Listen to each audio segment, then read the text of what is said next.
Hello guys, today we're back with a special guest for the 100 subs special video. First of all, a big thank you for your support and let's try to hit 200. With us, we have one of the greatest judges of Greece and Dwelling Book, Vangelis Kotaris, aka Dakota. Hello Vangelis. Hello guys, I'm happy and glad that I'm here with you. And Vangelis will answer some questions we all like to know about judging. So Dakota, tell us about your first call. So this happened a few years back when I first started judging on the beat. The first few calls were, a bit weird, a bit new. I hadn't judged before in the past, so it was something, I wasn't used to. The first two calls were actually really fun and interesting. The first one was a ruling question about Salamon Great hit Leo, setting the attack of Grand Magi Dais to a certain value. And the opponent then used Gizme Korochi, the whatever it's called anyway, to try and alter the attack of Grand Magi, but didn't know that the attack of Grand Magi will remain at that value hit Leo set it at. Which is very ironic because Dakota actually plays Salamon Great at a very high level, so that's very funny. Yeah, I liked and played Salamon Great from back then to up to this point. Sadly, I cannot realistically play hit Leo in modern lect lists, which is kind of sad, but it is what it is. And if you would like to tell us about a weird call you had in DB. Alright, so there are quite a lot of calls to choose from. I'll choose one of my favorite ones. This was actually the first appeal I had taken for another judge. It was years ago. So basically, another judge told me, do you want to come take your first appeal? It's a really funny one, I guarantee it. Like, okay, sure. Then I went in, asked the guy, I told the guys I was here for an appeal, asked them, what is the issue, why am I here basically? And he was like, so judge, I played Yujo Friendship and my opponent did not agree to the handshake, which is very unsportsmanlike behavior. Please do something about it. So as you can imagine, I basically started laughing uncontrollably. It was rough to handle the call. Of course, it did unfortunately end with a freeze for trolling. But it was a really fun and weird moment. Not gonna lie, that I remember all those years later. What are the main differences with DB judge calls and real life judge call apart from judging in an online platform? How differently do you approach a judge call? Alright, so the main difference is that for the online calls, you do have access to the log, which is basically what has transpired in that duel up to that point, and while the call is ongoing, which is something you do not have in real life. Of course, though, a thing you do have in real life is more direct contact with the players themselves. The players IRL tend to be more, synergistic with the judge instead of the online, more not exactly hostile but less friendly environment DB provides from time to time. In general, from personal experiences up to this point, I'd say that judging in real life is a bit more enjoyable, a bit more chill, and a bit more fun overall. Although calls on DB are still, very enjoyable, and I do like helping the community both in real life and online. So this is why I still take calls regularly, even to this day. That's great. This year was actually a busy year for you since you judged in two almost national events, National and Greek Open, which is basically a very big regional. It was actually bigger than our nationals. So why don't you tell us about some real life experience from these two events? Alright, so I'd say that I had a blast in both events. Like they were both really nice to be really nice to be in. So the main thing that I enjoy about real life events is like I enjoy a lot of facts actually, but a lot of things. But one main thing I like is that you get to socialize and meet with people that you haven't potentially met for months, and are very happy and glad to be with them again. And this is a rare occasion where you can actually have an excuse to meet with those people again and have a fun time overall. The events run really smooth, not gonna lie. The player was great. The other judge staff were also really great to work with. Our head judge and assistant head judges for the two events were, really helpful and really good at what they were doing and knew what they were doing, of course. And yeah, Do you want to know something more specific about these events? Yes, yes. Since your great performance at the Greek Open, you were assigned on judging the feature matches at the Greek National on the top 16, I believe. So, how was your experience? Did you feel any more nervous because the pressure was on your shoulders? Or how was it in general? So, yes, my performance in the Open, of course, did play a role, but basically, it was one of the two factors. The other factor is that they wanted someone that actually knew, what the cards in the meta were doing, so we prevent as many mistakes as possible in these feature matches. And basically, I was asked about it in the first day of the event before the event started.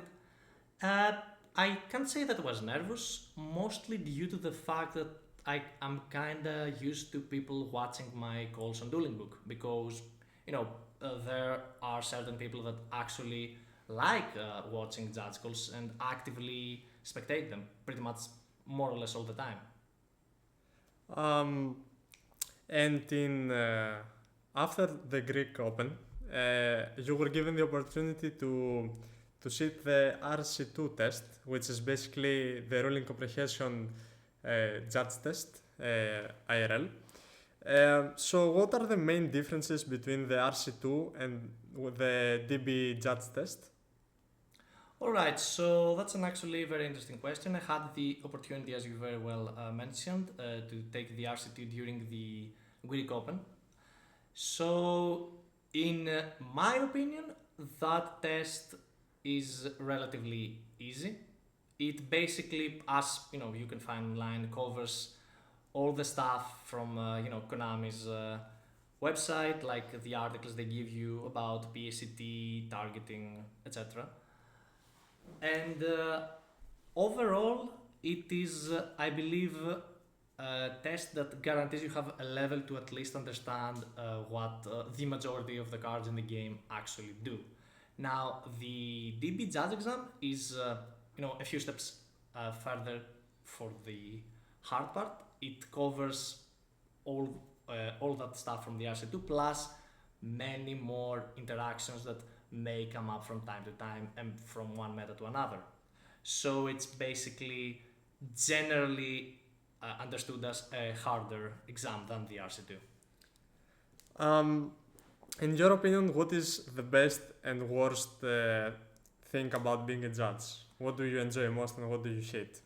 So the thing I probably enjoy the most is the sense of community you get from this game and the sense of helping said community and actually interacting with other members and parts of it.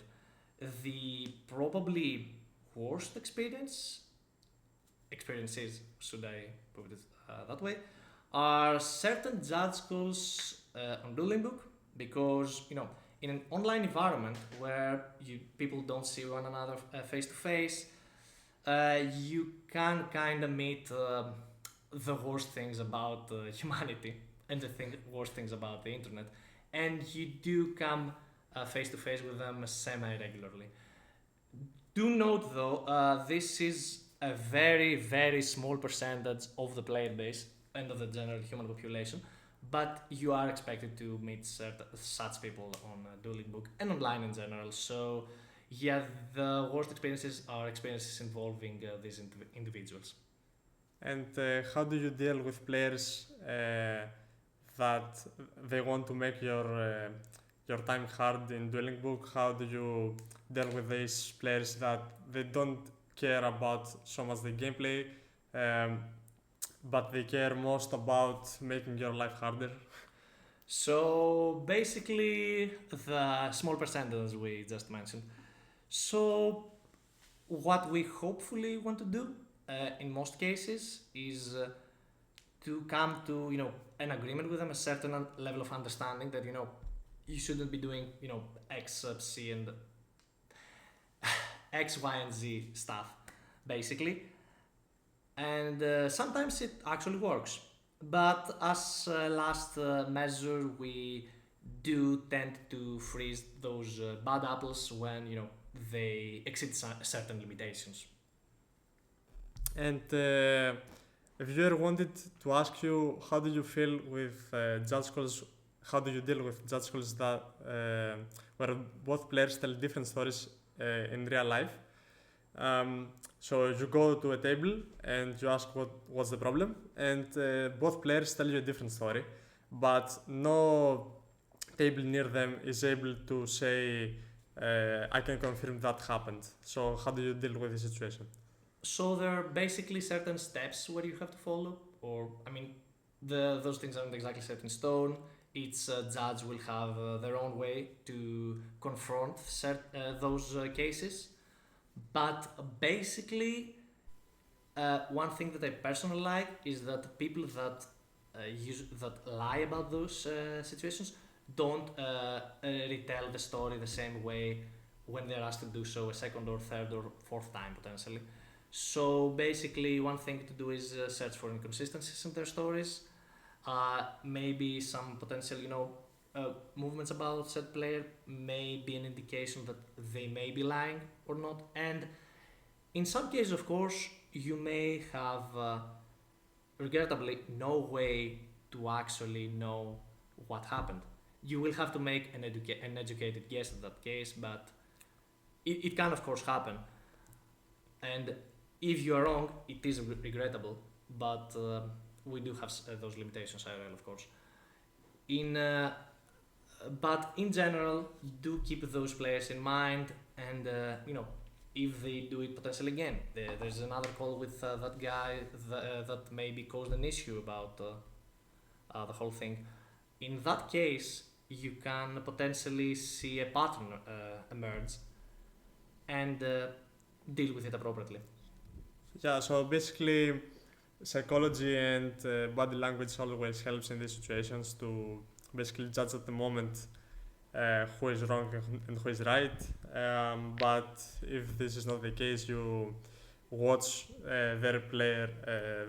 those players' behavior on the next rounds, and you judge them appropriately. You keep track of them, yeah, that's correct. Yeah, I mean, lightning doesn't strike twice in the same spot. Yeah, so, usually doesn't. Yeah. And lastly, a viewer, Arkumon, wants to ask you a ruling question, which is why the BA no die? I don't want. Wait! No, why the BA no die? Fuck no! You're of a certain streamer, I'd assume. So there's this certain link monster whose name shall not be named, whose name shall not be dropped here, who may or not have come out in Darkness Neostorm. A pretty good card. I'd certainly advise giving it a read. Yeah, but how about Tour Guide and Crane? Yeah, in those cases, their effects were negated, so they don't die. That's why the BA no die. Yes. So, thank you guys. After all, that's why the BA no die. Thank you for listening to this podcast. If you have any other ruling questions you want to ask Dakota, please comment down below your questions and we will answer immediately. Thank you for listening. And if you like the video, please share and subscribe. More to come. And again, thank you for the 100 subs.